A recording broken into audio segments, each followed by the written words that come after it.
So why is this important? When we talk about mental health, when we talk about trauma, why is this important for us to like understand and make sense of? Well, if you look at Africa as a whole in comparison to Nigeria, these are some of the stats that I was able to find. And I think it's super important for us to notice that and pay attention to it. Because as of now, in Africa as a whole, less than $1 is spent per person per year on mental health care, right? But in Nigeria, there is at least a 20 to 30% prevalence of mental health.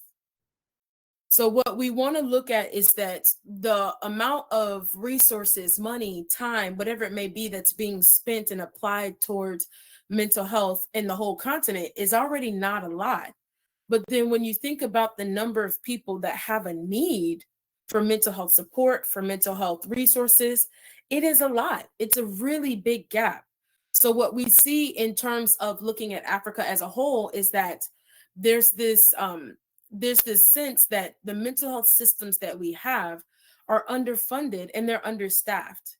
You see here how much we spend on mental health care as a continent. You also see that the support staff that help us address mental health needs is practically non-existent. Like there's zero point 0.1 psychiatrist for every 100,000 people. And Nigeria alone has how many million people there? So if we're thinking about for every 100,000 people in the whole continent of Africa, that means that there's not that many available in the country of Nigeria, in comparison to the number of people that are actually there and that need the support.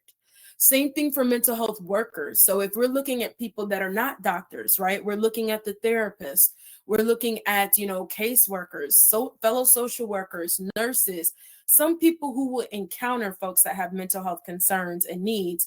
Those very same people will, be able to address mental health. But we don't have enough of those people either. In comparison to Nigeria, where we have only like 350,000 people for every like 200 million. Again, Nigeria has a couple million to not billion people in there, right? So if you look at the number of mental health workers that are available to support the need, it doesn't match. So what I want us to pay attention with this as we're looking at the numbers is the understanding that many of the mental health systems in Africa are underfunded. And in Nigeria, despite it having a huge mental health need, it still experiences professional shortages. There's barriers that, people face when they're in need of mental health support. And then connecting these dots, we want people to understand that every single number that you see on this slide is not just a number. It's a person. It's a life.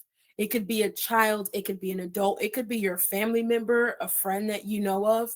All of these numbers represent a lived experience that someone has had.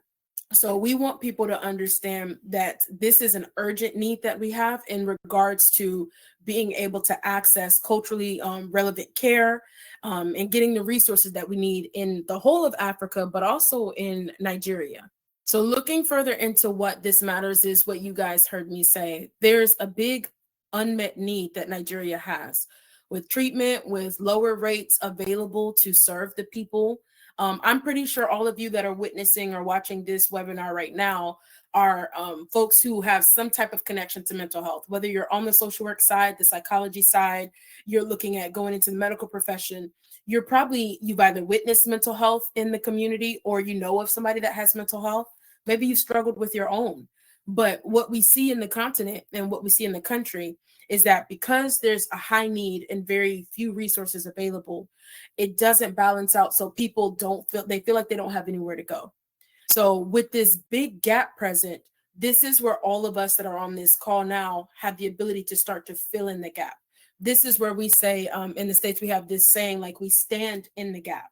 We are the connector that's going to help people go from whatever need or resource that they need to have to, getting the additional support that is available out there, even if we have to create that resource.